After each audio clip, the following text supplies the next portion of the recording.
the trials and tribulation of the upbringing. Yeah. I come from a single-parent household with no father around, growing up in the inner city, and people always kind of like counting you out. And then you have self-doubt. Things don't go your way. You just feel like, I can't do this. Perseverance is key to everything, you know, and being able to shut out the outside noise, shut out sometimes the noise that's in your own head. That's what I love most of what you're doing right now with these guys, because you've been there. You have to learn how to work hard. Even when I was a kid, I thought I was working hard, or I thought I was doing everything I could, but my coach was like, you ain't giving it your all. And I'm like,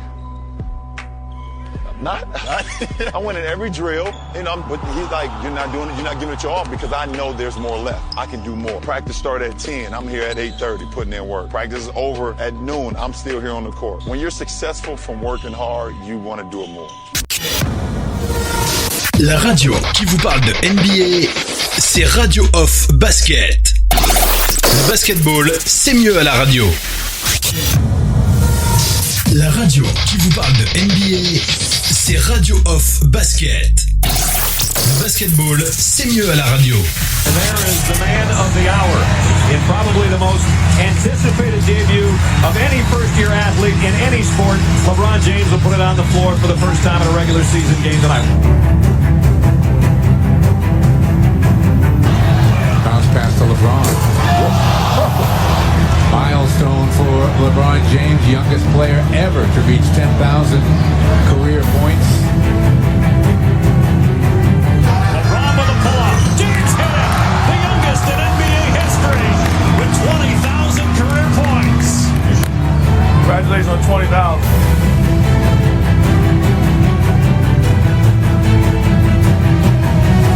LeBron James has passed Shaquille O'Neal on the NBA all-time scoring list. And there it is. Haven't been many. Only the 7th player ever and the quickest to get to 30,000. LeBron James. You have to tip your cap to one of the all-time greats.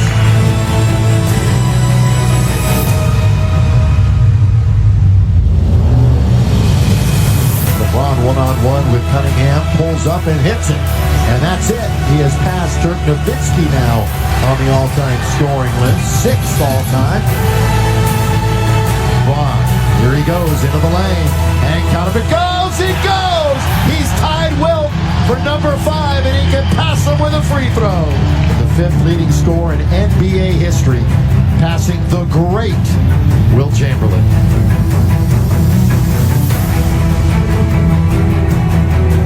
Ladies and gentlemen, another historic night here at Staples Center.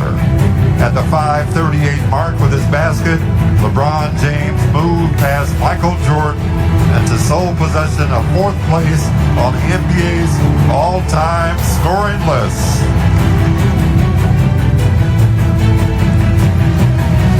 Congratulations, number 23, LeBron James, on this amazing career achievement.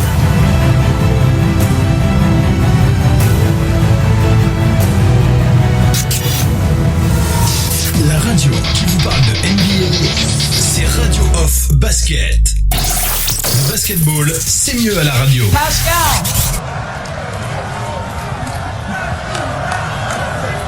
Pascal Siakam, a man who a year ago, we've talked about this, you couldn't stay on the floor, and yet in the games that mattered, game 1 and game 6, you were sensational. So how do you grow that much in such a short period of time, and what's it been like celebrating this with these men? Oh man, it's been an unbelievable experience for me, just learning every single day from these guys, and you know, this is my first rodeo, you know, being at this stage, and every single day, every single game in the playoffs, I keep getting better, I keep learning, I keep improving.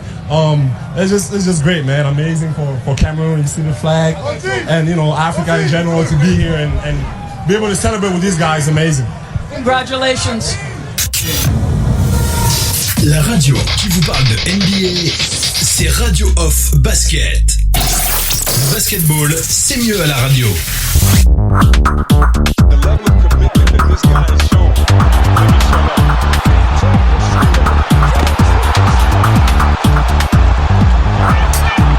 That's the way to get your first bucket, Mark.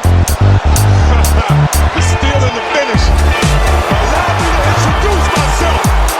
My name is Brown.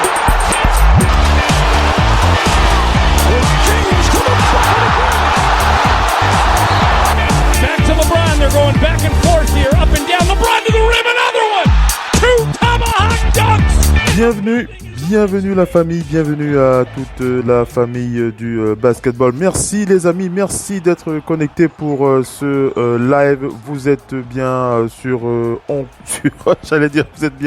vous n'êtes pas sûr. Vous êtes avec Oncle Phil Basket, vous avez reconnu ma voix. Vous êtes bien sur Radio Hall of Fame Basket, la radio partenaire officielle NBA. On fait le point sur l'actualité de cette grande ligue comme à notre habitude toute la semaine. C'est vrai que depuis quelques jours, l'actualité est assez calme. Mais la rentrée est là, la rentrée est bien là et bien entendu avec cet event du côté des franchises qu'est le Media Day. Ce Media Day qui est donc cette opportunité cette opportunité qu'ont les franchises pour pouvoir organiser pouvoir organiser des rencontres avec les médias. Ça c'est une opportunité comme ça, un événement qui permet aux franchises d'organiser des rencontres avec les médias et ça permet bien entendu aux fans, ça permet aux journalistes de réaliser des interviews avec ces personnalités de la ligue que nous apprécions tant et c'est l'occasion de recueillir des petites pépites, surtout en ce qui concerne les déclarations de ces joueurs stars que nous apprécions tant. Alors c'est vrai que pour la majorité de ceux qui suivent cet épisode du côté de la Grande Ligue, on a souvent tendance à penser que c'est plutôt de la langue de bois, on va dire ça comme ça, on pense plus à de la langue de bois, mais il faut quand même il faut savoir lire parfois entre les lignes et se rendre compte que certaines déclarations des joueurs nous permettent sont révélateurs d'un état d'esprit ou alors d'une réalité en ce qui concerne leur franchise ou alors leurs objectifs. Donc voilà, on va un peu rentrer de plein pied dans le best-of de ce Media Day qui n'est pas encore terminé mais il a démarré depuis quelques jours. Donc on va faire le point sur quelques biscuits, on va dire ça comme ça, quelques déclarations croustillantes de ces stars que nous apprécions tant, que ce soit Kyrie Irving, Kevin Durant, LeBron James ou encore le MIP champion NBA, le Camerounais Pascal Siakam. D'ailleurs, je vais me lire l'intégralité des déclarations de Pascal Siakam. Ça sera mon petit plaisir de la soirée. Pascal Siakam qui a réalisé aussi son Media Day, c'était samedi.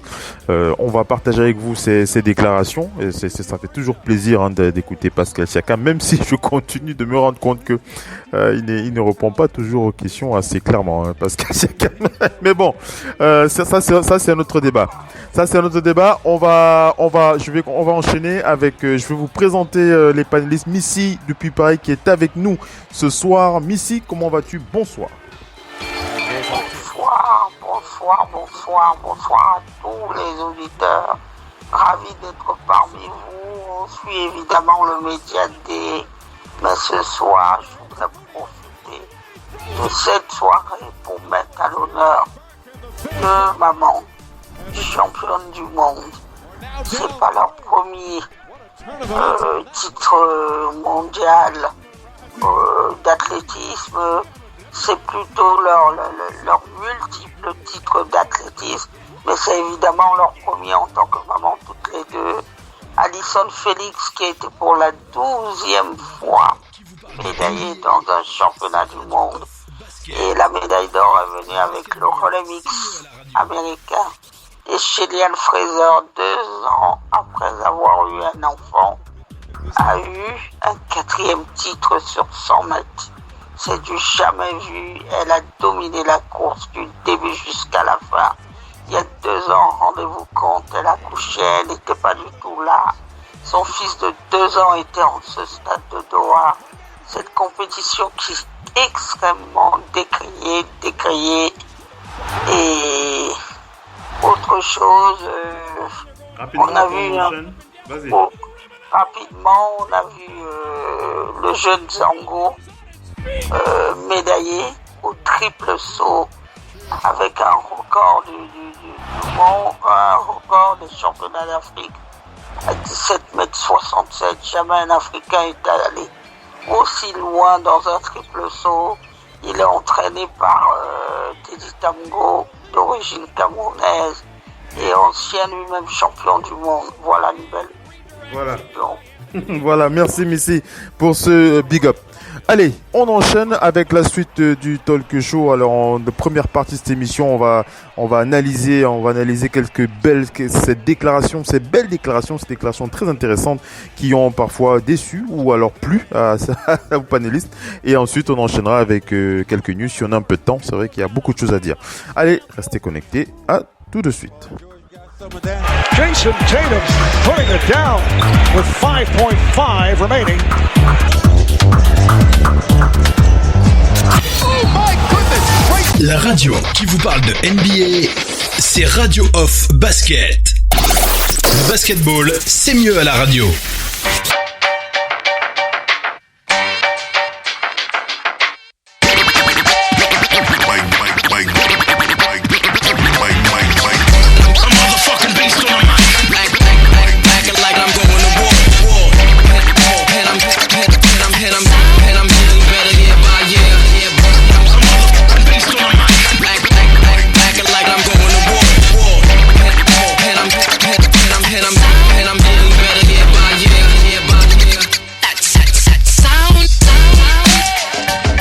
Allez les amis, on rattaque avec la suite du talk show. Vous êtes bien dans FM NBA spécial Best of Media Day 2019. On fait le point sur ces belles pépites que nous avons retenues de ce Media Day. Alors, ce n'est pas terminé au niveau de toutes les équipes, mais puisqu'on nous sommes encore en attente, par exemple, du Media Day des Sixers de Philadelphie. On n'a pas encore relevé les propos de Joel Embiid, mais on a quand même des infos. On a déjà le Media Day des Nets, des Raptors, des Pacers, des Lakers, des Clippers aussi. On va regarder même s'il n'y a pas de quelques pépites à ressortir de là.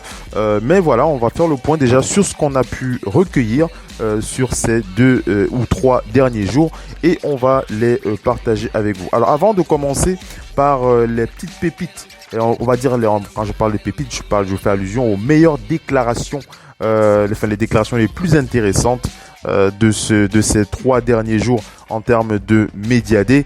On va commencer par faire le point rapidement sur la situation, sur le Media Day des Raptors et en particulier pour celui du MIP champion NBA Pascal Siakam. Pascal Siakam, on fait le point sur sa dernière info. On l'avait diffusé sur les réseaux, vous avez dû le voir aussi. Les Raptors et le camp Siakam qui sont engagés depuis plusieurs jours déjà, plus d'une dizaine de jours, dans des discussions concernant l'extension de contrat du MIP, le Camerounais, qui a affiché sa volonté de rester aux Raptors de Toronto pour un long terme et bien entendu il souhaite logiquement être bien payé, ce qui est tout à fait normal, et ils sont en train de négocier sur une proposition qui permettrait à Pascal Siakam de rester aux Raptors 4 ans pour une offre qui tournerait autour de 130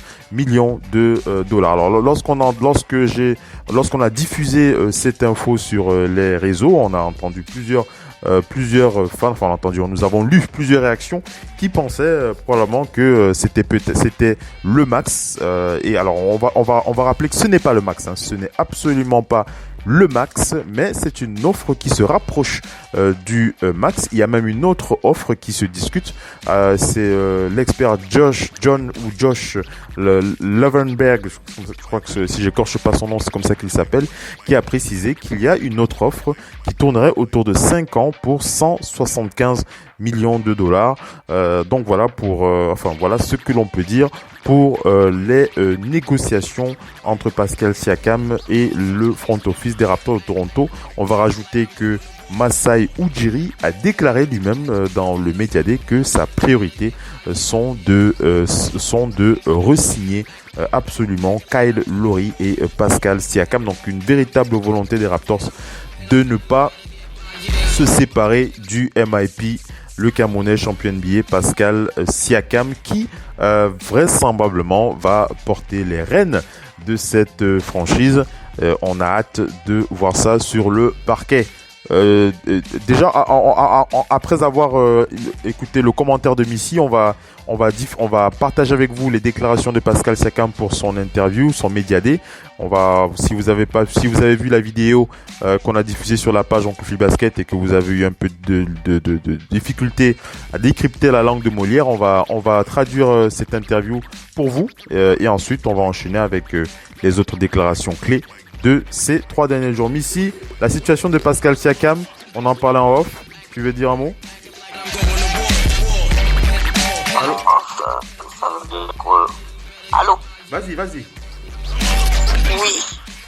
On parlait en off. Ça veut juste dire qu'il le mérite bien. Il le méritait, il a pris beaucoup d'importance. Et puis, à NBA, beaucoup d'argent. Ne prendrait pas sa part. Alors, un petit souci de liaison, ça coupe un petit peu. Est-ce que tu m'entends bien? Ça coupe un petit peu quand même. Est-ce que tu m'entends bien? Tu m'entends bien? D'accord, vas-y, parce que ça coupe un petit peu. Vas-y. Oui, il a été champion en D-League avec eux, MVP. Il a gravi les échelons dans cette franchise. En près de 3 ans qu'il est là, il a tout fait. C'est surtout que Kawhi Leonard n'étant plus là, il a montré qu'il pouvait jouer avec des grands noms. Donc les Raptors sont pas du tout inquiets d'un nouveau nom qui viendrait d'une association avec quelqu'un d'autre. Il va montrer de quoi il est capable. Ils sont quand même, lui et Kawhi Leonard, devenus durant ces playoffs l'un des duos les plus prolifiques des playoffs. C'est très très rare. On a cherché la comparaison, on a dû remonter à des duos de Jordan Pippen pour trouver trace d'une telle efficacité. Maintenant, comme on a dit, il va être sculpté cette année. Les adversaires vont aussi beaucoup observer son jeu. Et donc, il va apporter quelques petites modifications sur son jeu de saison régulière, sachant qu'aujourd'hui, c'est une pièce totalement incontournable. On avait dit au début des playoffs que le titre ne se gagnerait pas sans lui. Et bon, on a tapé en plein dans le mille, on a vu juste. Il est en train de récolter le fruit de ses efforts. C'est ça, il faut dire à la jeunesse. Avant, certains disent c'est trop, il faut pas lui donner.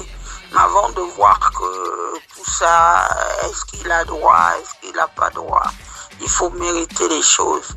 Et ce qu'on aime bien nous à dire avec l'Amérique, c'est que l'Amérique ne reconnaît que les meilleurs. Que ce soit les Camerounais ou autres, eux, ça les intéresse pas. Il faut être dans la hiérarchie des meilleurs. Voilà. Et ils vous reconnaîtront. Voilà.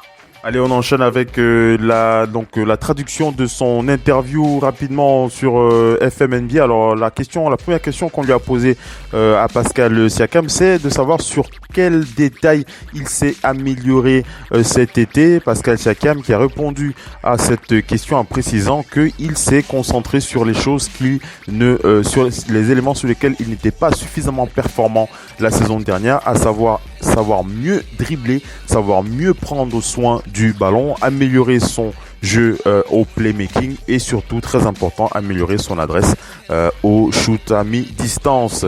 Une autre question qu'on lui a posée, comment est-ce que tu compares ton été à celui de l'été dernier? Il avait déclaré que cet été lui a semblé beaucoup plus court que celui de l'été dernier parce qu'il a passé beaucoup de temps à s'entraîner, mais il s'est aussi beaucoup déplacé. Pascal Siakam, on rappelle qu'il était du côté du Cameroun, notamment avec Masai Ujiri pour les Giants of Africa. Une autre question qu'on lui a posée rapidement à Pascal Siakam, on a dit comment est-ce que tu vas faire face à des défenses beaucoup plus serrées compte tenu du fait que tu seras l'option numéro 1 des Raptors de Toronto. Il a dit pour faire face à des défenses plus serrées, ce que j'ai à faire, il faut déjà que je sois plus efficace au niveau du shoot et il faut que je prenne ce que les défenses me donneront. Une autre question qu'on l'a demandé, qu'est-ce que tu penses du classement ESPN? Et alors ça, c'est une question qui m'a énormément plu parce qu'il a vraiment rigolé à cette question en répondant. simplement que je ne regarde pas les classements. Voilà. Il a posé la question, c'était quoi mon classement l'année dernière? Et quand on lui a donné la réponse, il a haussé les épaules, il a dit non, moi je regarde pas les classements, moi je regarde pas les classements, ça m'intéresse pas. Une autre question qu'on lui a posée, comment est-ce que tes chaussures t'aident à être plus performant? C'est une question qui m'a un petit peu fait rigoler, mais bon, j'ai trouvé ça sympa. Il a répondu en disant, pour moi, tout est une question de confort. Le confort est ce qu'il y a de plus important lorsque je joue. Je n'aime pas trop varier de chaussures. Je ne suis pas comme un certain PJ Tucker, PJ Tucker qui est assez connu pour être un joueur qui varie énormément de chaussures. Il dit je n'arriverai jamais à changer de chaussures autant de fois que PJ Tucker. Pour moi, le plus important, c'est d'être confortable dans mes baskets. Une autre question qu'on lui a posée, c'est qu'est-ce que cette équipe peut réaliser à ton avis cette saison?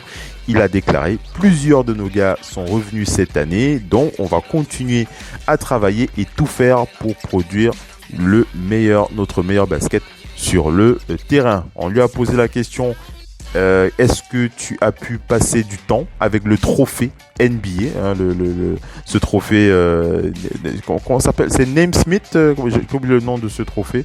Comment il s'appelle, le trophée NBA? Il faut que je regarde encore ce wiki. Le nom du trophée NBA. Le nom du trophée. Le nom du trophée, j'ai oublié. Je l'ai pas. C'est quoi? On t'entend pas. Oui, j'ai pas compris. Il y a un petit problème de liaison avec ton micro. Oui, Larry O'Brien Trophy. Voilà, merci pour le rappel, Missy, de Larry O'Brien Trophy. Alors, est-ce que tu as passé du temps avec ce trophée, ce Larry O'Brien Trophy? Il a dit, vraisemblablement pas beaucoup de temps, mais pendant les Giants of Africa, notamment au Cameroun, avec Ujiri Masai, j'ai pu passer du temps avec ce trophée entre les mains. Mais c'est beaucoup plus intense d'avoir la sensation d'être champion dans sa tête. C'est beaucoup plus intense. On lui a demandé concernant son coéquipier OG Anunoby. Il a dit comment est-ce que va OG Anunoby? Est-ce que tu penses qu'il va vous apporter plus cette saison? Est-ce qu'il va pouvoir suivre tes traces en termes d'exigence de travail? Il a dit je pense que ce n'est pas juste de comparer OG Anunoby à ce que moi je peux produire sur le terrain. OG Anunoby travaille très dur. J'ai eu l'occasion de le voir s'entraîner et je pense qu'il doit rester lui-même et continuer à s'entraîner, de jouer son jeu. C'était une année, la saison dernière était difficile pour lui, donc il doit profiter cette saison pour jouer à son maximum et il est super excité de revenir avec nous. Une autre question qui lui a été posée au MIP, Pascal Siakam, tu auras plus de responsabilités cette saison. Quels sont tes objectifs? Alors, cette question, elle a répondu, je suis super content, je suis excité pour cette saison, je suis content de pouvoir jouer plus et d'avoir plus le ballon entre les mains. Bon, c'est vrai que à sa réponse, j'ai encore d'autres questions d'ailleurs, puisqu'il n'a pas véritablement répondu à cette question. Une autre question qu'on lui a posée, est-ce que tu sens une pression supplémentaire? Il a dit non, j'ai pas de pression, je continue à me développer. Me développer a toujours été mon objectif. Pour moi, c'est le plus important. C'est ce qui va se passer sur le terrain. Je reste concentré dessus et je dois continuer de progresser et de me développer. Une autre question qu'on lui a demandé, est-ce que tu seras un mentor pour les jeunes? Il a dit, je dois continuer à être moi-même, continuer à travailler dur. Je préfère montrer la voie par l'exemple. Plus les jeunes vont me regarder faire et plus ils apprendront. Voilà, pour les questions qu'on lui a posées. Il a fait remarquer d'ailleurs que la salle d'interview était assez frisquée. Il faisait assez frais, il faisait assez froid dans cette salle d'interview avec Pascal Siakam. Et puis il s'est retiré, il était soulagé de partir lorsqu'il est parti, lorsqu'il s'est éloigné, Pascal Siakam. Alors juste pour donner un peu mon avis personnel de cette interview, moi j'ai vraiment eu l'impression d'avoir un Pascal Siakam toujours aussi franc, toujours aussi honnête, toujours aussi simple, même si on sent qu'il pèse ses mots pour éviter d'utiliser certains termes qui pourraient être mal interprétés par les journalistes. On sait comment ça se passe de temps en temps, mais bon, il se plie au jeu. Comme c'est son métier, il se plie au jeu et puis il répond aux questions. C'est le jeu aussi. Donc voilà, Pascal Siakam qui s'est exprimé. Mais si un détail, tu veux réagir sur les déclarations de Pascal? C'est normal. NBA touche quand même énormément d'actions.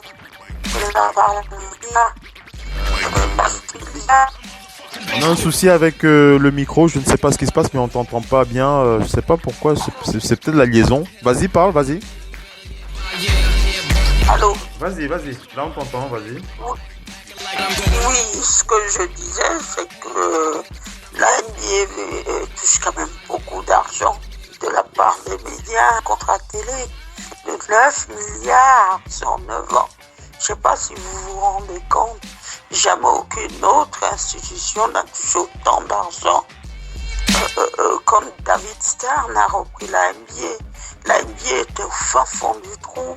On pensait même jamais qu'elle en serait là aujourd'hui.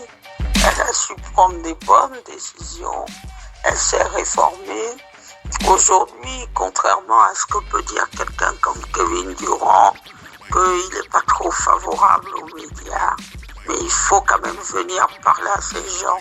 Parce que si eux, ils parlent, c'est pour ça que nous aussi, nous parlons. Nous avons avis à donner, mais il doit y avoir matière à.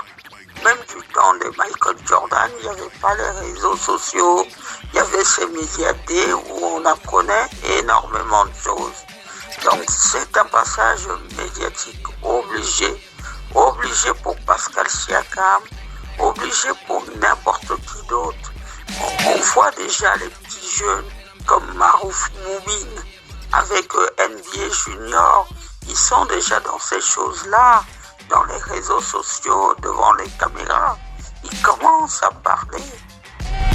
Oui, du temps des Olajuwon, ils n'avaient pas tellement ça. Aujourd'hui, on est un peu plus formés, on sait un peu plus ce qu'on doit dire, on a déjà des agents. Dans chaque franchise, il y a des gens qui vous aident pour vous adresser aux médias. Donc, on ne peut plus dire qu'il n'y a pas. Comme c'est un passage obligé pour Siakam, c'est également un passage obligé pour Embiid et les autres. Ouais. Les Kevin Durant, même les Kevin Durant, les Klay Thompson, qui ne rejouent pas d'aussitôt. Voilà. Allez, donc voilà. Allez, on va enchaîner avec la suite de ce FMNBA Best of Media Day. Allez, on va passer aux belles pépites, hein, les déclarations les plus savoureuses de ces 3 derniers jours. Bien entendu, on enchaînera avec le show de mardi. On va continuer avec les autres Media Day. On reviendra notamment sur les Clippers, sauf si j'arrive à arracher quelques propos là en même temps que on est en train de parler. Je continue à regarder ce qu'il se dit sur les réseaux. Mais on va commencer par les Hornets. On va commencer par les Hornets Missy. Alors Missy, les Hornets de Charlotte avec notre cher Kemba Walker qui est parti rejoindre les Celtics de Boston, et Terry Rozier, Missy. C'est Terry Rozier, la nouvelle figure. Si on m'avait dit que Terry Rozier serait la figure d'une franchise, j'aurais pas parié dessus. Mais voilà, Terry Rozier est bien le nouveau franchise player des Hornets de Charlotte. Je ne sais pas ce qui se trotte dans la tête de Michael, mais bon, ça c'est déjà le passé, on peut plus revenir dessus. Terry Rozier qui a déclaré, on lui a posé la question de savoir comment est-ce qu'il se sentait dans cette franchise compte tenu du fait qu'elle appartenait à Kemba Walker. Terry Rozier qui a déclaré: je ne suis pas Kemba, je ne viens pas ici pour faire comme si j'étais Kemba, je suis Terry, j'ai énormément de respect pour Kemba, lorsque je joue contre lui je donne le meilleur de moi-même et je sais que lui en fera de même, mais Kemba, je ne veux même pas entendre parler, ne me parlez pas de Kemba. Missy. Alors, je ne sais pas, là ça me revient, on revient sur le caractère de Terry Rozier. Terry Rozier, qui est un joueur assez particulier, qui a à cœur de démontrer qu'il est capable de porter une franchise sur ses épaules. Alors, en a-t-il le potentiel? J'ai bien envie de vous dire oui. Est-ce qu'il sera capable de le faire cette saison? J'ai des gros doutes. Moi, personnellement, j'ai de très très gros doutes. Je ne suis pas celui qui paillera sur les épaules de Thierry Rozier. Mais bon, quoi qu'il en soit, les dés sont déjà jetés. Il faudra regarder le forgeron à l'œuvre. Thierry Rozier qui ne veut absolument pas entendre parler de Kemba. On sent qu'il a l'impression que l'ombre de Kemba trône toujours sur sa tête. Missy, Thierry Rozier.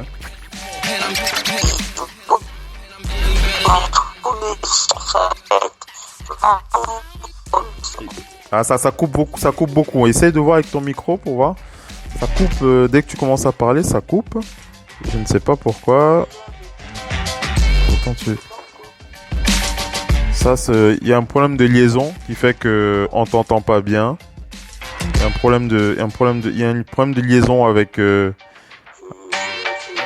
Vas-y, Vas-y, parle alors. Vas-y.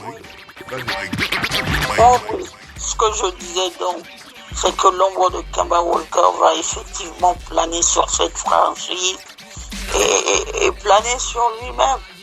Parce que, en fait, qu'est-ce qui s'est passé? C'est tout simplement que Jordan et puis la franchise ne voulaient pas donner le max à Kemba Walker, qui a fait l'année dernière sa meilleure saison. Finalement, ils se sont rabattus sur un Thierry Rozier acheté au rabais. Quand vous achetez quelque chose au rabais, vous attendez que ça vous rapporte. Si ça vous rapporte le jackpot, c'est bon. Mais vous n'êtes pas du tout sûr. Et puis on sait que aux Celtics, tout n'allait pas tellement bien.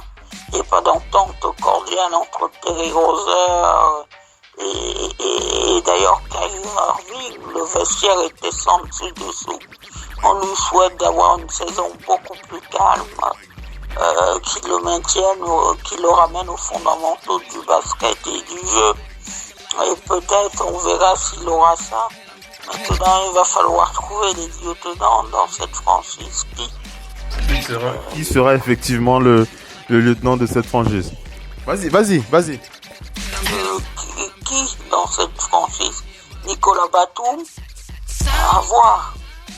Maintenant, cette franchise, il va falloir sacrément qu'elle puisse trouver des moyens de revenir aux playoffs. Mais je ne crois pas que c'est pour cette année. Et puis quelqu'un qui a longtemps été une doublure à Boston, un remplaçant. Est-ce qu'un remplaçant peut, dans la première année, ramener l'espoir dans une franchise qui est en permanence dans le doute? Une franchise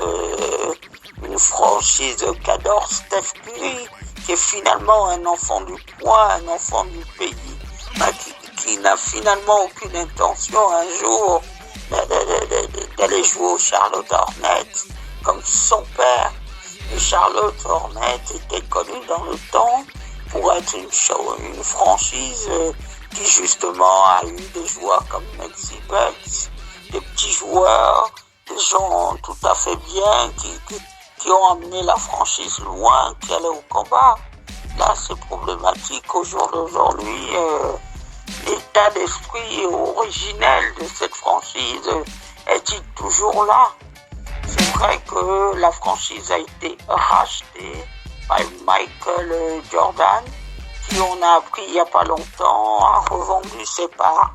Et donc ça aussi c'est problématique. Y croit-il vraiment au projet ou n'y croit-il vraiment plus? On n'en sait rien du tout. Bref, c'est le trouble. Il arrive dans un environnement troublé où il va falloir premièrement déjà qu'il trouve sa place. On voit qu'il trouve sa place. Vas-y vers la conclusion et puis j'enchaîne. Vas-y. Non, je disais déjà trouver sa place. Oui. Avant de parler de résultats et de performances, il va falloir qu'il s'installe, comme Kemba Walker a pu le faire. Voilà. En tout cas, c'est vrai que ça nous amène à un sujet que j'ai pas souvent l'habitude d'aborder sur notre réseau. Ce sont les previews. Hein. Bon, je suis pas un gros fan des previews, hein, parce que les previews ont cela de particulier que, bon, en termes de preview, il y a des équipes pour lesquelles on n'a pas forcément de solution et d'autres équipes pour lesquelles on a tellement de choses à dire. Donc je préfère ne pas sur Radio Hall of Fame Basket. Je suis pas contre les previews, hein, mais bon, généralement, il y a déjà d'autres médias qui en font. Donc pour ce qui est des Hornets de Charlotte, bon, on va leur souhaiter bon vent et puis voilà. En parlant de la situation de Terry Rozier, on dit qu'il est aussi dans l'inconnu par rapport à ça. Quelqu'un qui n'a jamais été titulaire, qui va être titulaire, reprendre la suite de quelqu'un qui a été extrêmement populaire. C'est compliqué de reprendre là où c'est arrêté. Maintenant, je comprends qu'ils disent qu'il n'a pas envie qu'on lui parle de Kemba Walker. Au bout d'un moment, on ne va pas lui parler de Kemba Walker. On va regarder s'il est meilleur que Kemba Walker. Ça, pour autant, les spécialistes ne vont pas le rater là-dessus. En tout cas.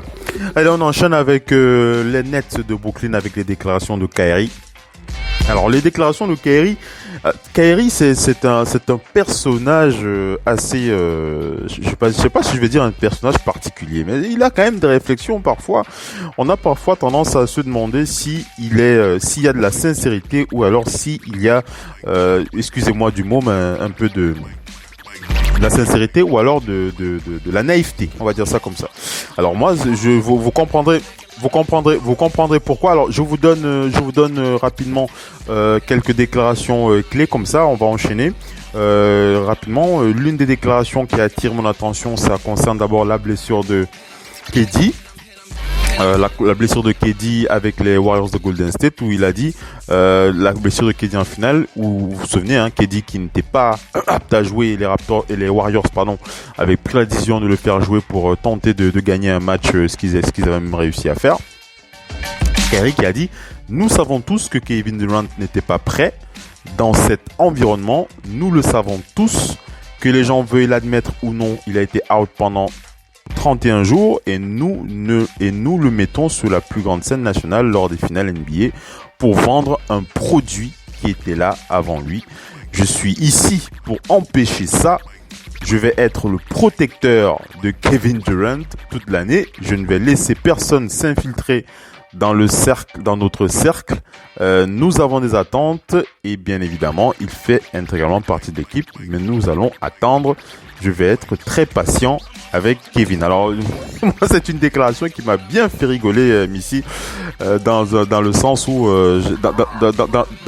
dans le sens où je me suis dit, mais je voulais lui demander, mais tu vas déclarer, tu vas protéger Kelly. Je sais pas, j'ai pas envie d'être irrespectueux là, mais bon, vas-y Missy, vas-y, tu veux dire quoi? Il n'est pas son garde du corps et puis il est très mal placé pour faire une déclaration. Lui-même, on se souvient, et je ne sais pas si vous vous souvenez, de la première finale contre les Warriors en 2015. Cette fameuse finale gagnée par les Warriors. Lui-même, il est blessé. C'est directement du terrain qui s'en va à l'hôpital. Et puis, les Cavaliers, ils arrêtent les freins. C'est ça. Lui, à ce moment-là, qui l'a protégé de quoi? Il dit quoi?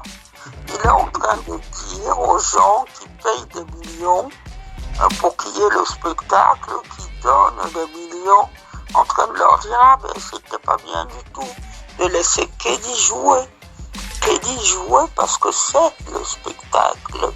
Parce que tant que les médecins donnent un feu vert, KD est sur un terrain. Et la décision, ils l'ont pas prise tout seul. Apparemment, il y avait le médecin personnel de KD et autres. Et KD lui-même, il avait envie de jouer. Parce que KD, c'est un winner.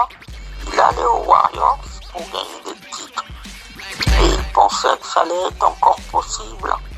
Ce qui l'a fait quitter les Warriors, il y a une mésentente avec Damon Green. Et il pense qu'il a eu déjà ce qu'il venait chercher aux Warriors. Quant à ce qui est de Kyrie Irving, il a dit d'autres choses concernant les Celtics. Il a dit oui, il a perdu son grand-père, il a perdu un peu sa fille. Alors on va enchaîner là-dessus. Hein. On va enchaîner là-dessus, Missy, puisque je voulais justement parler de cette déclaration, vu qu'il explique pourquoi. Il explique pourquoi. Alors il explique pourquoi est-ce que. Alors je vais aller de sa déclaration. Alors là il me reste 3 minutes pour cette première partie. Ce qu'on va faire, c'est que on va passer une petite pub et puis on va enchaîner avec cette déclaration de Kerry où il explique pourquoi est-ce qu'il a quitté Boston. Missy qui va réagir dessus. Restez bien connectés. À tout de suite.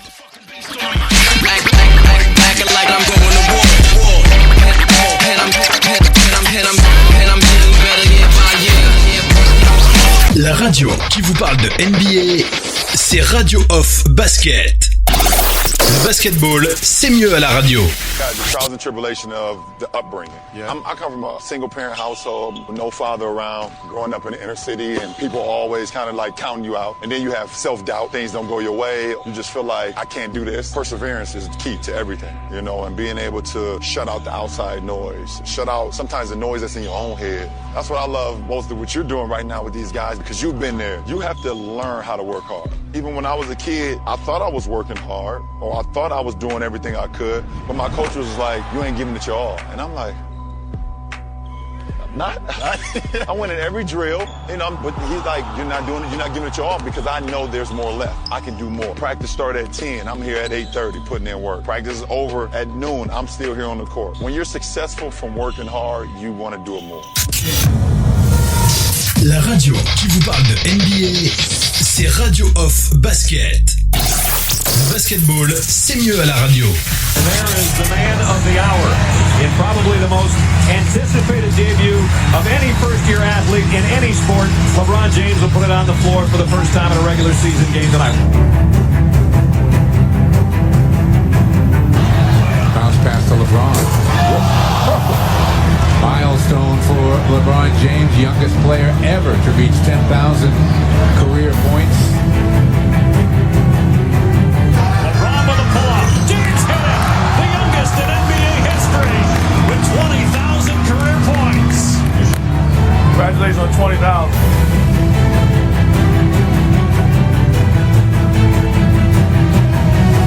LeBron James has passed Shaquille O'Neal on the NBA all-time scoring list. And there it is. Haven't been many. Only the 7th player ever and the quickest to get to 30,000. LeBron James. You have to tip your cap to one of the all-time greats.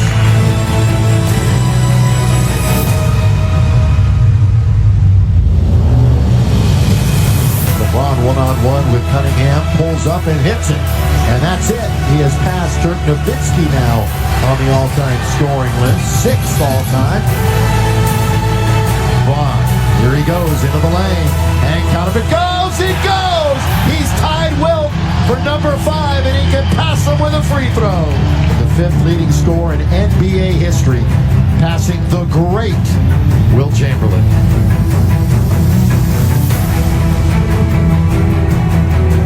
Ladies and gentlemen, another historic night here at Staples Center. At the 5:38 mark with his basket, LeBron James moved past Michael Jordan into sole possession of 4th place on the NBA's all-time scoring list.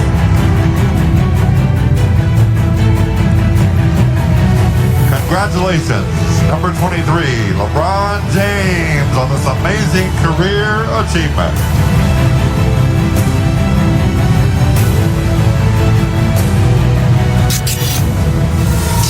La radio qui vous parle de NBA, c'est Radio Off Basket. Le basketball, c'est mieux à la radio.